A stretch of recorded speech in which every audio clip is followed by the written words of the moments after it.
1839 terkenal Ahmadiyah. Salah satu aliran atau ajaran yang disampaikan adalah bahwa diri dia adalah nabi yang paling utama. Nabi Muhammad itu bukan nabi terakhir. Bahwa Ahmadiyah Mirza Ghulam Ahmad ini adalah salah satu nabi yang paling utama. Dan itu Bapak Ibu, dampak daripada kita tidak memiliki akidah yang sahih. Kalau kita tak memiliki akidah yang benar, maka kita akan mengikuti paham Ahmadiyah. Akan mengikuti. A'udzubillahi minasyaitonirrajim. Bismillahirrahmanirrahim. Assalamualaikum warahmatullahi wabarakatuh. Alhamdulillahi rabbil alamin. Alhamdulillahilladzi an'ama bi ni'matil iman wal islam bihima tatimmus salihat. Ashhadu an la ilaha illallah wahdahu la syarikalah wa ashhadu anna Muhammadan abduhu wa rasuluh la nabiyya ba'd. Allahumma salli wa sallim wa barik ala hadzal nabiyil karim. Allahumma salli ala Muhammad wa ala ali Muhammad fil alamin innaka Hamidum Majid. Ya ayuhan nasu taqu rabbakumul ladzi khalaqakum min nafsin wahidah wa khalaqa minha zawjaha wa batha minhuma rijalan katsiran wa nisaa wattaqullaha alladzi tasaaluna bihi wal arham innallaha kana 'alaikum raqiba. Wa qala Allah ta'ala ya ayyuhalladzina amanu taqullaha wa qulu qawlan sadida yuslih lakum a'malakum wa yaghfir lakum dhunubakum wa may yuti'illaha wa rasulahu faqad faza fawzan 'azima. Puji syukur kehadiran Allah dengan mengucapkan alhamdulillahirabbil alamin. Berselawat kepada Nabi dengan mengucapkan Allahumma shalli ala Muhammad wa ala ali Muhammad fil alamin innaka Hamidum Majid. Bapak Ibu sekalian yang berbahagia, mudah-mudahan Allah melimpahkan rahmat dan karunia-Nya kepada kita semua. Allah berkahi, Allah sehatkan, Allah kuatkan kita semua. Allah jadikan kita orang-orang yang selalu bersyukur akan segala nikmat-Nya. Kemudian Allah jadikan rumah tangga yang sakinah, mawaddah, warahmah, anak-anak yang saleh dan salihah. Kita semua insya-Allah husnul khatimah dan istiqamah dalam kebaikan dan ketaatan. Amin ya rabbal. Baik Bapak Ibu sekalian yang berbahagia, kita lanjutkan kajian kita Bapak Ibu tentang persoalan penyimpangan akidah. Persoalan penyimpangan akidah ini memang persoalan yang remeh-temeh tapi berat. Nah, itu gimana maksudnya itu? Ringan tapi berat. Karena persoalan akidah ini atau pendangkalan atau penyimpangan akidah ini sampai kapanpun tak akan selesai dan akan terus terjadi perkembangan dalam pendangkalan dan penyimpangan akidah. Saya ambil contoh pada masa dahulu dalam sejarah, Syekh Ramadan Al-Buti itu menyampaikan ada 3 gerakan aliran sesat yang sengaja dibuat oleh Inggris. Itu sengaja dibuat, sengaja. Ada 3 gerakan aliran sesat yang sengaja dibangun oleh Inggris untuk melawan Islam itu sendiri dari dalam. Dia kalau dari luar itu enak, jihadnya enak. Orang kafir, Islam semangat jihad. Sekali perintah jihad, jihad semua. Resolusi jihad kita ambil contoh, Kiai Haji Hasyim Al-Asy'ari, cuman perintahkan mengeluarkan fatwa jihad, keluar semua, jihad semua. Itu fatwanya Kiai Haji Hasyim Al-Asy'ari. Bagaimana kalau yang berfatwa itu ulama terbesar di dunia? Wah, itu semua setuju. Nah, itu kalau musuhnya zahir. Makanya kalau kata ulama-ulama Nahdliyin itu, perang jihad di akhir zaman itu jihad yang harus ditampakkan. Tapi bukan jihad dalam urusan perperangan gitu deh. Tapi betul-betul berjihad melawan pola pikir. Karena sistem pendangkalan akidah itu terjadi secara terstruktur, masif terstruktur. Dan ini banyak kasusnya Bapak Ibu, pendangkalan akidah begini, penyimpangan. Kemarin kita sudah bahas poin pertama daripada penyimpangan akidah itu. Ada 5 hal, bahkan ada ulama yang lain menambahkan lebih daripada 5 sebab terjadinya penyimpangan akidah dan pendangkalan itu. Satu di antaranya, nomor 1 itu kebodohan. Kebodohan terhadap pemahaman akidah yang sahih. Kita ambil contoh misalkan, meskipun sudah klarifikasi, tapi sempat viral. Contohnya MTA. Tahu MTA? Majelis Tafsir Al-Quran. Pecahan Muhammadiyah. Dulu dari Muhammadiyah itu keluar orangnya, bangun sendiri. Itu deklarasinya aja di Sportorium Muhammadiyah. MTA ini sempat dulu rame dan diperbincangkan di khalayak ramai sampai banyak yang turun tangan, termasuk Majelis Ulama Indonesia, tentang persoalan pemahaman mereka terhadap 2 binatang yang diharamkan. Satu guguk, yang kedua khinzir. Nah, itu susah mentafsir membahasakannya. Satu dia dog lah, apa nama, kalbun. Yang kedua khinzir. Tahu khinzir, Pak? B1, B2. Sampai mereka berani mengatakan dari sebagian kalangan itu, tapi sebelum klarifikasi ya. Setelah klarifikasi mereka sudah membenarkan pemahaman itu. Kata mereka bahkan kalau cacing pita itu, kalau sudah dibersihkan cacing pitanya yang menyebabkan keharamannya, maka hilanglah keharaman itu. Jadi penyebab keharaman itu adalah cacing pita. Penyebab B1 itu. Diharamkan itu adalah cacing pita. Jadi kalau dibersihkan cacing pita itu selesai. Bersih. Oh bukan, jangan salah Pak. Ini pemahaman yang tenar ketika itu. Banyak kalangan-kalangan sarjanawan mencoba memahami konsep ini. Benar. Kan penyebab, pasti ada sebab kenapa diharamkan. Gitu dia pola pikirnya. Kan ada sebab kenapa diharamkan. Setelah dicari tahu, ternyata disebabkan pengharaman adalah cacing pita. Ya tinggal bersihkan, kata mereka. Kalau sudah dibersihkan cacing pita, berarti kan sudah boleh. Makanya apapun yang berkaitan dengan B1 dan B2 ini, yang apa penyebab keharamannya? Sehingga bermunculan tafsir yang lain, pemahaman yang lain, dari gaya berpikir yang sama. Apa itu contohnya? Sesuatu yang sudah dibersihkan dari yang haram tadi itu dibolehkan. Kulit babi, minyak babi, dan lain sebagainya. Itu diperbolehkan. Coba lihat sekarang. Makanan mana yang tidak pakai campuran minyak babi? Sedikit sekali. Banyak yang menggunakan makanannya pakai campuran minyak babi. Enak gitu deh. Karena memang berbeda gitu deh. Pakai minyak babi itu lebih terasa nikmatnya ketimbang tidak gitu deh. Coba bayangkan tuh. Kembali kepada poin. Ini persoalannya apa? Tafsir. Kata Syekh Ramadan Al-Buti, 3 gerakan atau aliran yang sesat yang muncul, yang disebabkan kemunculannya atau memang sengaja dibuat oleh Britani Inggris. 1. Ketika itu namanya Britani. Yang pertama namanya Ahmadiyah. Ahmadiyah ada muncul di India. Yang kedua Bahai, muncul di Mesir. Yang ketiga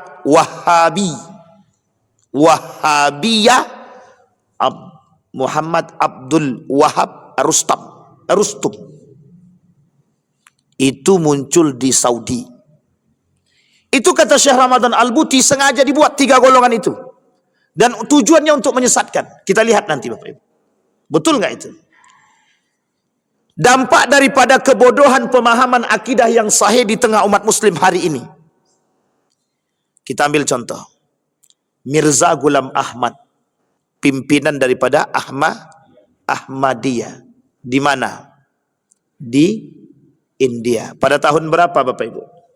Ada yang tahu Bapak Ibu? Pada tahun berapa Mirza Ghulam Ahmad ini? Di India itu. 1839. 1839 terkenal Ahmadiyah. Salah satu aliran atau ajaran yang disampaikan adalah bahwa diri dia adalah nabi yang paling utama. Nabi Muhammad itu bukan nabi terakhir. Bahwa Ahmadiyah Mirza Ghulam Ahmad ini adalah salah satu nabi yang paling utama.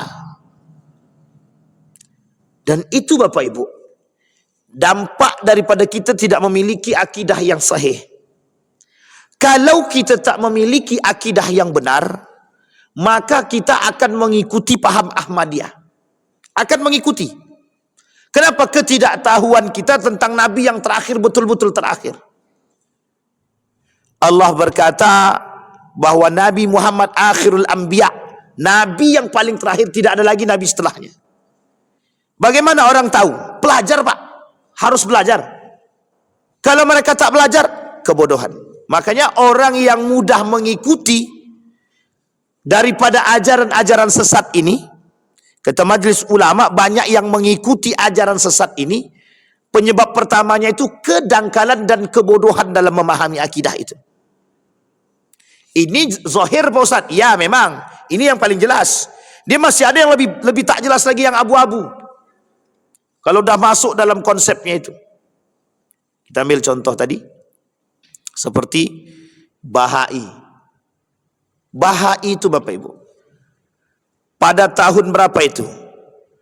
Menteri Agama sebelum Yakult ini siapa namanya? Lukman Saifuddin. Lukman Saifuddin apa Lukman Hakim? Itulah pokoknya. Pokoknya Lukman. Bukan Lukman Hakim, Lukman Saifuddin kalau salah. Jadi Lukman ini, Menteri Agama ini, punya ide menghapuskan kolom agama. Terindikasi ternyata setelah bertemu dengan 3 golongan. 1, Ahmadiyah. Yang kedua, Al-Jami'ah. Yang ketiga, Syiah. Setelah ketemu itu, oleh para pengamat itu, muncul kebijakan menghilangkan kolom agama di KTP. Coba dibayangkan kalau seandainya kolom agama itu benar-benar dihilangkan. Jadi semua orang itu akan kebingungan. Yang paling untung itu siapa? Ada namanya penganut kepercayaan.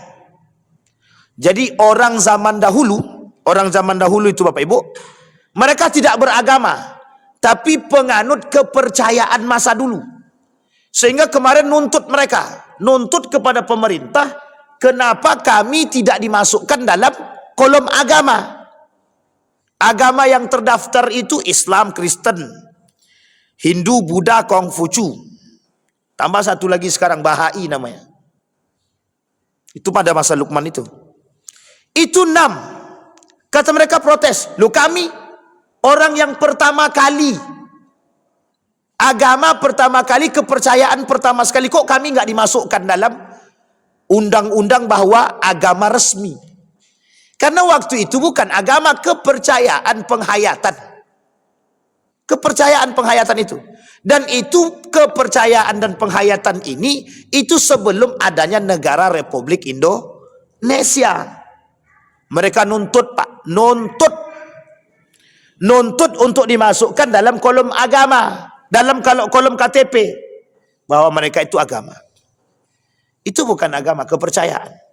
Dan masih ada Bapak Ibu, masih ada yang menganut seperti ini, masih ada. Salah satunya orang-orang yang tinggal di pedalaman. Itu masih ada. Nah, kembali kepada poin tadi Bapak Ibu. 3 golongan. Itu disebabkan karena kebodohan. Atau disebabkan karena kelebihan yang tidak berdasarkan pada ilmu yang mumpuni. Kita ambil contoh. Ada orang yang sholat, tahu dia sholat itu wajib, tapi dia tak pelajari bagaimana gerak sholat. Tidak dia pelajari gerak sholat. Sehingga yang terjadi apa? Kira-kira sholatnya bermanfaat apa tidak? Benar apa tidak kalau yang tak tahu gerakan sholat? Dan itu ada alirannya. Sholat tanpa busana, sholat tanpa gerak, sholat pakai hati. Itu ada alirannya Pak. Kami temukan itu. Aliran-aliran seperti ini saya temukan. Dia tak solat pakai pakaian sehelai benang pun. Dia solat di rumah saja. Suami istri solat di rumah tanpa sehelai benang pun. Pemahaman yang mana? Untuk menyatakan bahwa semua pakaian itu pada hakikatnya kotor. Jadi perlu ada kesucian. Nah, untuk mensucikan itu lepaskan pakaian. Nah, coba bayangkan itu. Nah, ini gimana coba pemahaman itu? Yang kedua, mereka tak solat pakai gerak, tapi cukup solat dalam hati. Gitu. Itu juga aliran. Apakah mereka tidak mengetahui? Mengetahui. Bukan tidak mengetahui, justru mengetahui. Tapi karena dangkalnya pemahaman tadi dan tidak luasnya ilmu pemahaman dia, terjerumuslah dalam taklid buta, mengikuti gerakan-gerakan aliran yang memang tidak berdasarkan kepada pemahaman yang sahih. Maka kata para ulama, sebab terjadi penyimpangan akidah itu adalah karena dangkalnya terhadap atau kebodohan terhadap pemahaman akidah yang sahih. Nah, akidah yang sahih itu yang bagaimana? Nah, itu sudah Bapak Ibu pelajari. Rukun iman, rukun Islam itu penting. Karena itu tonggaknya Bapak Ibu. Kalaulah rukun imannya itu ditambah, ya sudah tak bisa lagi. Kata Syiah bisa. Kata Syiah bisa. Kenapa Syiah itu terindikasi aliran sesat? Karena dalam pemahamannya ada tambahan. Satu Imam 12, tambahan kedua Ali bin Abi Thalib. Dan mereka secara akidah itu sudah salah itu. Bertolak belakang daripada rukun iman dan rukun Islam. Dia kita tolak ukur kita itu Bapak Ibu. Rukun iman dan rukun Islam. Itu yang pertama. Sekarang yang kedua. Tidak mengenal kejahiliahan. Sebab terjadinya penyimpangan akidah itu tidak mengenal kejahiliahan. Maksudnya apa? Tidak mengenal karakteristik orang-orang jahiliyah pada masa dahulu. Uniknya coba bayangkan. Jarak tempuh masa itu jauh sekali. Dari masa baginda Nabi Muhammad SAW 1400 tahun yang lalu. Ketika baginda Nabi 1400 tahun yang lalu sebelum Nabi, mereka nyembahnya apa? Patung, matahari, hewan, pohon, binatang. Sekarang masih ada yang menyembah lautan, pohon, sesajenan, dan lain sebagainya. Itu masih ada. Meskipun sudah berkurang banyak. Tinggal sedikit. Uniknya adalah, kok bisa jarak yang begitu jauh sekali, masih bisa menyisakan orang-orang seperti ini. Nah, ini penting untuk dipahami. Kok bisa menyisakan orang-orang yang seperti itu. Dan lebih parah lagi dan lebih daripada jahiliyah lagi. Pemahaman konsep jahiliyah itu, yang pertama itu ada namanya zannal jahiliyah. Berfikir seperti orang jahiliyah. Karakter dalam Al-Quran, jahiliyah itu ada 4. Satu diantaranya zannal jahiliyah. Berfikir seperti orang jahiliyah. Jahiliyah mempertuhankan patung. Waktu itu agama mereka itu bukan Islam. Sekarang agamanya Islam yang disembah makhluk hidup. Itu lebih berpahala, lebih berbahaya daripada jahiliyah masa dahulu. Nah, ini kata Buya Hamka yang disebut dengan syirik modern. Syirik modern. Saking lebih jahiliyahnya sekarang itu. Yang disembah itu makhluk hidup dan beragama Islam. Dulu mereka tak berilmu karena kejahiliahan. Kalau sekarang bukan.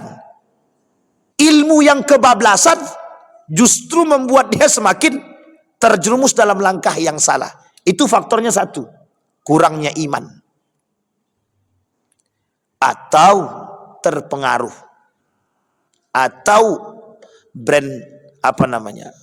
brainwash. Cuci otak.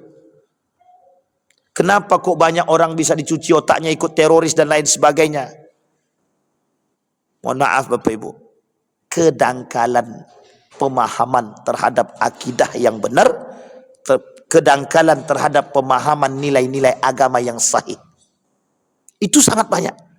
Kenapa kok bisa ada orang-orang yang mohon maaf menganggap polisi itu halal untuk dibom? Kenapa para polisi pemerintah itu harus dibom? Itu kan pemahaman terorisme yang sesat dan menyesatkan itu. Pertanyaannya, mengapa mereka bisa mengatakan bahwa pemerintah ini taghut? Kenapa? Sampai mereka berani serang, pakai bom di badan, amartir, bom bunuh diri namanya. Sampai sebegitunya. Apa yang mereka pelajari sampai bisa pemahamannya bisa sesesat itu? Dan itu bukan berarti mereka tidak berilmu. Itu disebabkan brainwash, cuci otak, bukan tanpa sebab. Ini poin penting, Pak. Jadi jangan salah, Pak. Sasaran hari ini untuk cuci otak terhadap kesesatan itu bukan yang tua-tua, tapi anak muda yang punya semangat, yang punya kekuatan. Nanti setelah dicuci otaknya, baru dilatih militernya, Pak. Akhirnya yang terjadi pemberontakan. Inilah yang disebut dengan teroris. Dan itu bukan tidak ada. DII, TII, Daulah Islamiyah Indonesia, itu mereka semua dampak daripada cuci otak. Dampak daripada kedangkalan pemahaman, kemudian bertemu dengan orang yang kemudian mencuci otak mereka. Mereka lakukan tekanan kepada mereka sehingga terjadi perubahan. Itu berat, Bapak Ibu. Berat. Makanya hati-hati, Bapak Ibu. Persoalan persoalan aliran-aliran yang sesat ini itu sangat berbahaya. Apalagi di tengah anak-anak muda kita saat ini. Dan itu cukup membuat kita sangat-sangat kesusahan. Kenapa? Karena harus mencoba menerima dengan akal. Dan ini menjadi persoalan kita. Coba bayangkan, anak-anak muda yang ikut berperang. Anak-anak muda yang ikut, mohon maaf, melakukan teroris, bergabung dengan kelompok-kelompok tertentu. Ada seorang anak muda, dibakarnya ijazahnya. Apa dia kata? Ijazahku ini tak bermanfaat. Itu alumni pesantren ternama itu, Pak. Diambilnya ijazahnya, dibakarnya, Pak. Apa kata ini? Ijazah ini tak bermanfaat. Bergabung dia dengan kelompok-kelompok teroris tadi. Udah lama tapi kasus itu. Akhirnya anak itu kemudian diambil dengan cara berbagai macam cara, kemudian dicuci otaknya lagi, dibersihkan kembali, barulah kemudian sehat. Dan itu butuh waktu 2 tahun rehabnya itu, Pak. Butuh waktu berapa tahun? 2 tahun. Nah, kembali kepada poin tadi. Nah, Bapak Ibu, yang ketiga ada namanya ta'asub dan fanatik. Ini sudah kita sampaikan juga. Fanatik dan ta'asub ini, Bapak Ibu sekalian yang berbahagia. Oh, ini lebih berbahaya ini. Lebih berbahaya. Kenapa disampaikan persoalan ta'asub ini, fanatik ini? Orang hari ini itu bukan ta'asub agama. Ta'asub atau fanatik terhadap golongan, bukan agama. Jadi hari ini tuh orang fanatik itu menganggap kami ini fanatik terhadap agama, Pak Ustadz. Salah. Mereka fanatik terhadap golongan. Kita ambil contoh. Malam hari ini saya ingin angkat Ahmadiyah. Ahmadiyah itu, Bapak Ibu, pengikutnya ratusan ribu. Di mana tempatnya? Di India. Lahirnya di India. Bayangkan Mirza Ghulam Ahmad ini cuma tinggalkan begini saja tangannya. Itu rebutan manusia itu. Lautan manusia yang pengen cium tangannya itu. Coba bayangkan.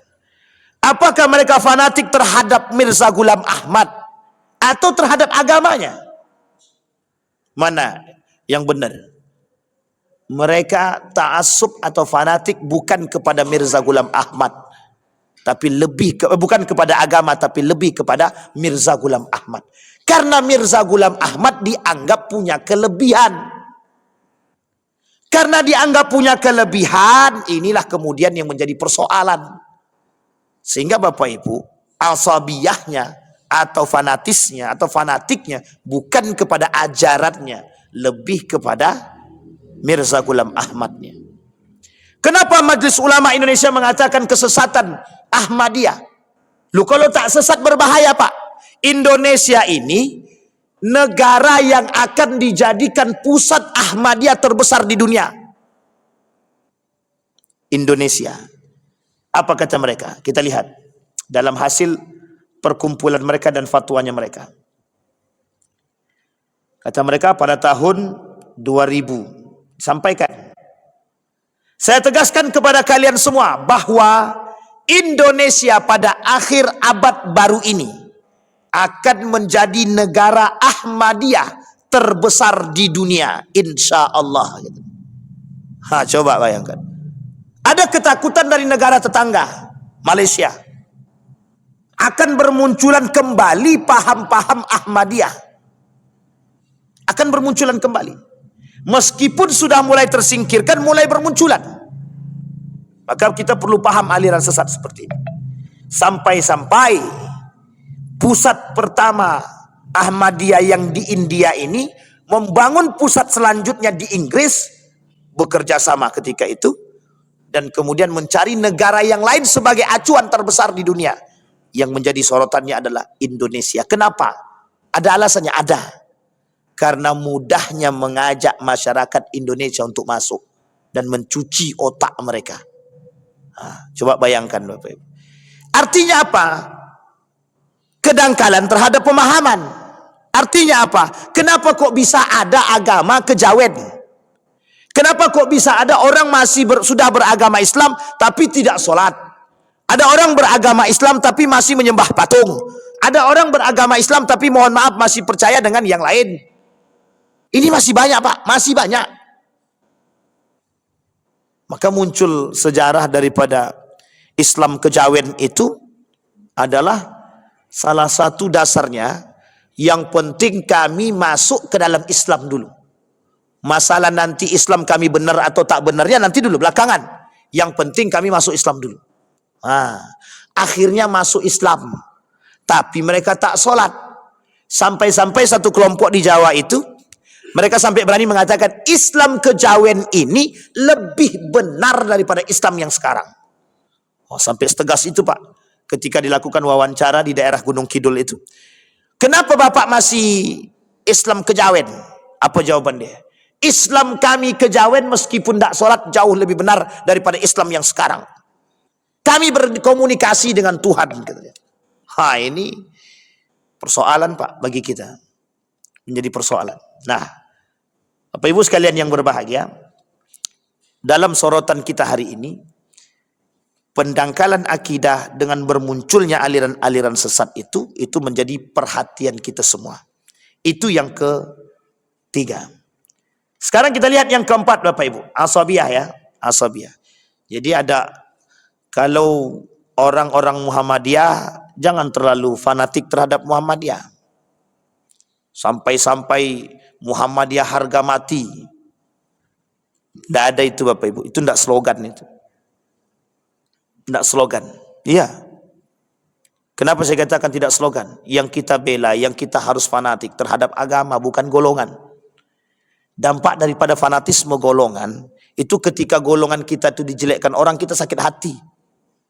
Kalau yang dijelekkan agama, kita sakit hati, masih ada wajar-wajarnya lagi Pak. Tapi kalau yang dia sakit hatikan itu adalah golongan, pertanyaannya, mungkin tidak golongan itu salah? Ada salahnya gitu. Apa Muhammadiyah benar secara utuh? Apa Nahdlatul Ulama benar secara mutlak? Apa Wahabi benar secara beneran, persis, dan lain sebagainya? Enggak Pak. Jadi kalau kita fanatik terhadap golongan, kalau ada orang yang menjelekkan golongan tersebut, maka kita tak terima. Karena fanatisme kita bukan kepada agama, tapi kepada golongan. Jadi ketika ada kritikan terhadap yang salah, kita protes. Sakit hati. Meskipun itu benar salahnya. Kadang-kadang kita tak terima. Dengan kebenaran yang salah, yang kita lakukan, diperbaiki oleh orang kita tak terima. Karena saking fanatiknya terhadap golongan. Muhammadiyah bisa salah. Nahdlatul Ulama sangat bisa salah. Persis bisa salah. Semua gerakan itu bisa salah. Apapun organisasinya, itu semuanya bisa salah. Bukan tak bisa salah, bisa salah. Hanya saja kita bisa ndak menerima kebenaran dari jalur yang lain yang mengkoreksi kesalahan yang kita buat. Kalau kita fanatiknya terhadap agama, kita pasti bisa terima. Tapi karena kita ta'assubnya kepada golongan, gerakan, organisasi, jadi kita tidak terima orang-orang yang menjelek-jelekkan kita. Baik, yang keempat, taklid buta. Nah, ini yang terjadi. Kenapa banyak pengikut daripada Ahmadiyah? Taklid buta. Taklid buta. Pada masa baginda Nabi ada nabi palsu. Siapa namanya? Musailamah Al-Kadzab. Itu yang paling populer. Pengikutnya banyak apa tidak? Banyak, Pak. Musailamah Al-Kadzab ini, Bapak Ibu, bukan orang bodoh, orang pintar. Sangat terkenal dan tersohor dengan keahliannya dalam bidang syair. Saking pintarnya dalam bidang syair, dibuatlah ayat-ayat Al-Quran oleh mereka dalam kitab dia itu, dituliskan dengan bahasa syair yang dia miliki. Nah, itulah munculnya ayat tentang gajah itu, Al-Fil. Al-Fil di dalam Al-Quran berbeda dengan Al-Fil yang dia buat. Kalau bahasa Indonesianya itu gajah, badannya besar, hidungnya panjang, kata dia, anfu tawil. Itu bahasa dia. Kalau Al-Fil yang ada di dalam Al-Quran berbentuk syair, begitu juga tentang satu kecaman. Sementara yang dia buat ingin menandingi itu tadi. Dia merasa sombong dengan ilmu syairnya. Bukan orang bodoh, Pak. Bukan orang bodoh. Merasa berilmu dengan keilmuan syair yang dia miliki, bahasa yang dia miliki, sehingga kesombongan dia ingin menandingi syair daripada Al-Quran, kehebatan bahasa daripada Al-Quran, dia buat tandingan. Justru ketika dia buat tandingan, diketawai oleh pengikutnya sendiri. Uniknya, perhatikan baik-baik uniknya. Pengikutnya mengetahui perbuatan dia, tapi justru mengikuti. Itu kan logika terbalik. Kenapa? Fanatisme. Kenapa? Taklid buta. Sama, Pak, dengan kelompok-kelompok yang aliran-aliran sesat sekarang itu. Syiah. Apakah yang menjadi imamnya Syiah ini bukan orang pintar? Pintar.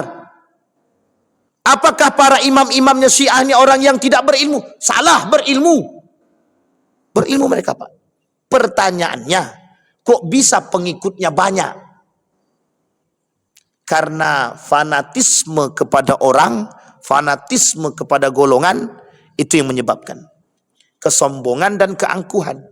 Kedangkalan pemahaman kita terhadap Islam yang sahih, yang benar, itu yang menyebabkan. Kemudian yang keempat itu ada sebab lagi, taklid buta tadi. Karena si Anu itu kawanku, Ustaz, dan dia ikut golongan Syiah, maka aku percaya dengan dia orang baik dan aku ikut Syiah juga.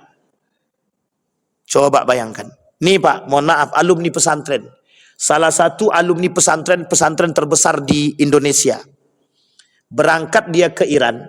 Dia katakan ke saya begini. Wan, kalau ndak Syiah, ndak yes. Kalau ndak Syiah, ndak yes. Paham maksudnya, Bapak Ibu? Kau harus pindah ke Syiah. Syiah itu bagus. Hanya orang-orang saja yang berpandangan jelek tentang Syiah. Tahu Bapak Ibu kenapa? Karena dia sekolah di situ. 3 tahun dia sekolah, berubah langsung. Apa kata dia? Aku tak mau balik, Wan. Surganya dunia itu ada di sini, kata dia. Astagfirullah. Sampai ibunya stres, Pak. Nelpon kepada kawan dia yang lain, membujuk dia agar dia mau pulang. Tak mau dia balik. Sudah menikmati sekolah di KUM. Artinya Bapak Ibu, itu bukan disebabkan karena kebodohan saja. Kalau sudah temakan air tadi itu susah memang. Kalau sudah merasa nikmat tadi susah. Kalau sudah mendapatkan kepentingan tadi sudah sulit. Sehingga mohon maaf, penyebab yang lain itu adalah ikut-ikutan. Karena merasa kenyamanan dan lain sebagainya. Sehingga artinya mereka terbawa dengan suasana. Maka Bapak Ibu sekalian yang berbahagia, poin-poin yang saya sampaikan itu poin-poin yang penting yang memang terjadi di tengah kita begitu. Yang mudah diikuti dan sangat-sangat mudah diterima. Kita ambil contoh yang paling sederhana saja. Bapak Ibu lebih pilih mana? Ibadah dengan mudah atau dengan ribet? Ibadah sholat dengan mudah atau dengan ribet? Pasti orang pilih dengan mudah. Habis sholat nggak usah zikir berjamaah, ngabisin waktu. Misal aja. Itu contoh ya. Sederhana kan? Lebih cepat. Karena dalil Al-Qur'annya ada. Berzikirlah kalian qiyaman wa qu'uda. Kalian boleh berzikir sambil berdiri, sambil duduk boleh. Jadi assalamualaikum warahmatullahi wabarakatuh.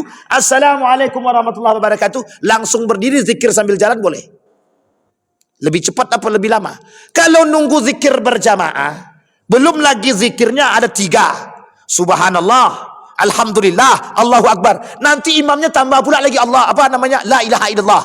Tambah lagi imam doanya panjang, habislah 15 menit.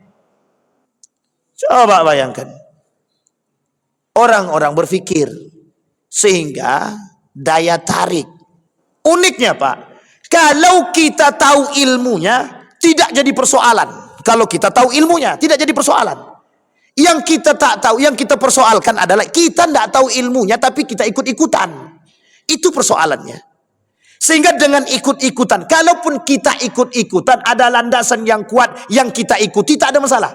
Yang salahnya lagi, sudah kita tidak tahu landasan yang kuat, ikut-ikutan menyalahkan orang pula lagi. Ini masalah Pak. Saya katakan ini masalah besar. Masalah besar. Dalam semua golongan tidak boleh menganggap diri dia paling benar, itu tidak boleh. Muhammadiyah menganggap diri dia paling benar, tak boleh Pak. Tapi kalau dia berkata kepada kelompok dia bahwa apa yang dia buat ini benar, ya tidak ada masalah. Tapi kalau mengatakan yang lain itu sesat, seperti yang terjadi di Kampar itu, Muhammadiyah firqah dhalah katanya. Muhammadiyah organisasi sesat, NU sesat, Persis sesat kata dia. Wah, kalau itu udah parah itu Pak. Sudah menyesatkan orang, sudah mengkafirkan orang, sudah menjelekkan orang dan mencela orang lain. Itu yang berbahaya. Nah, ini yang indikasinya di situ Pak. Indikasinya itu di situ. Maka tidak bisa Pak. Nah, poin terakhir yang kelima kata para ulama yang menjadi atau penyimpangan sebab terjadi penyimpangan akidah tadi yang kelima, ghulu. Tahu ghulu Bapak Ibu? Berlebihan. Tidak boleh Pak. Kata Allah dalam Al-Quran, la taghlu fi dinikum. Jangan kalian berlebihan dalam agama kalian. Ingat kalimat ini baik-baik. Ada persoalan, ada Pak. Orang hari ini tuh tanpa ilmu berlebihan dalam beragama. Kita ambil contoh, suami istri bisa berkelahi, bisa mau bercerai hanya karena soal sujud, kaki duluan atau tangan duluan. Itu bisa berkelahi Pak, mau bercerai. Apa kata dia kepada saya? Bahkan mohon maaf, ini kasus kawan saya sendiri. Wan katanya, Ana mau tanya sama ente. Boleh, boleh Nabi lagi itu. Apa? Ana mau beristrikan orang dengan kelompok si A. Sementara Ane ini orangnya beginilah gitu. Itu apa kata dia Wan? Apa? Ane ini orang tidak sunnah kata dia. Karena masih merokok. Oke. Kalau persoalan itu prinsip sebelum menikah silahkan. Misal perempuan yang nggak suka dengan laki-laki merokok, wajar tak wajar? Wajar. Yang menjadi masalah bukan itu. Apa dia kata? Kau ini sudah tak sunnah, melakukan perbuatan tercela kata dia. Islammu nggak benar kata dia. Wah, itu lebih berbahaya itu Pak. Sampai-sampai bisa mengindikasikan orang atau mengidentifikasi orang dengan Islam yang nggak benar. Itu alumni pesantren Pak yang tidak dibenarkan itu. Kawan satu sekolah dibilangnya Islamnya nggak benar. Rukun imannya masih sama, rukun Islamnya sama, nggak ada yang berbeda. Tapi dianggap tidak sejalan dengan mereka. Dan itu frontal Pak. Itu muskilah. Pertanyaannya saya kembalikan kepada kawan saya. Bagaimana pemahaman dia tentang Islam itu? Ketika ditanya begitu dia nggak bisa jawab. Kami menjalankan apa yang sesuai dengan yang dikatakan oleh baginda Nabi Muhammad SAW.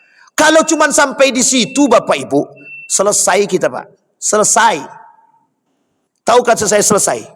Tidak bisa kita memperdebatkan hal demikian Pak. Persoalan ini berat dan panjang. Dan yang melihat Nabi beribadah itu tidak satu orang. Yang melihat Nabi beribadah itu tidak satu orang. Di belakang Nabi itu sahabat 60 orang. Sangat mungkin terjadi perbedaan. Coba bayangkan. Hadisnya cuma berbeda satu tingkatan. Hadis pertama tentang turun pakai tangan. Hadis kedua itu dengan pembahasan lain. Hadis yang ketiga turun pakai lutut. Coba bayangkan karena ketidakpahaman kita terhadap ilmu tadi. Kita ambil contoh. Orang takbirnya begini, Allahu Akbar. Ada yang takbir begini, Allahu Akbar. Apa kata dia? Sesat tuh yang takbir begini itu kata. Jangan salah men, sesatkan dulu. Nah, itu kedangkalan pemahaman. Yang lebih berbahaya lagi gulu ini. Apa yang kita sebut dengan bahayanya gulu? Berlebihan. Yang dimaksud dengan berlebihan itu cuma satu, Pak. Cuma satu pemahamannya. Menganggap diri paling benar. Sehingga dampak daripada menganggap diri paling benar, mengkafirkan, menyesatkan, dan membid'ahkan orang lain. Itu yang akan muncul. Dari pemahaman yang sangat berbahaya itu. Dan ingat Bapak Ibu, pemahaman seperti ini kata para ulama, ini pemahaman yang berbahaya. Sangat berbahaya sekali. Loh, ini kita nggak kemana-mana ya Bapak Ibu ya. Tapi ini poinnya kata para ulama, gulu. Boleh enggak kita mendalami ilmu agama? Boleh Pak, tak ada salah. Kita tidak dipersoalkan. Bahkan kita ini radikal terhadap agama. Wajib. Radikal terhadap agama itu wajib. Yang dilarang itu radikalisme. Ekstremisme. Yang dibenarkan itu radikal. Mendalami ilmu agama itu radikal namanya. Bapak Ibu sholat 5 waktu di masjid, itu namanya radikal namanya. Radikalisme kalau Bapak Ibu mencaci maki orang lain dan menyalahkan yang lain, menganggap kita paling benar, dan yang tidak sejalan dengan kita harus bunuh, kita harus asingkan. Itu yang disebut dengan radikalisme dan ekstremisme. Sampai di sini bisa dipahami Bapak Ibu ya. Ini poin penting. Sekarang 5 poin tadi Bapak Ibu, 5 poin ini akan Bapak Ibu temukan. Maka insya Allah kalau kita bertemu lagi dengan izin Allah, kalau tak ketemu berarti dengan izin Allah juga, akan kita sampaikan poin bagaimana cara kita selamat dan bagaimana cara kita memilah itu. Agar kita bisa tahu mana yang benar, mana yang tidak benar, dan mana golongan-golongan. Tidak semuanya sesat. NU, tidak bisa Bapak Ibu bilang sesat itu. Muhammadiyah, tidak mungkin Bapak Ibu bilang sesat. Persis juga nggak bisa kita bilang sesat. Jamaah tablik, nggak mungkin kita bilang sesat Pak.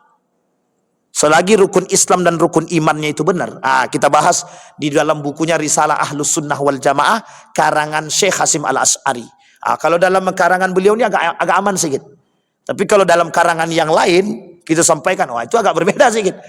Jadi karangan-karangan ini juga menjadi poin penting. Buku itu menjadi persoalan juga Bapak Ibu.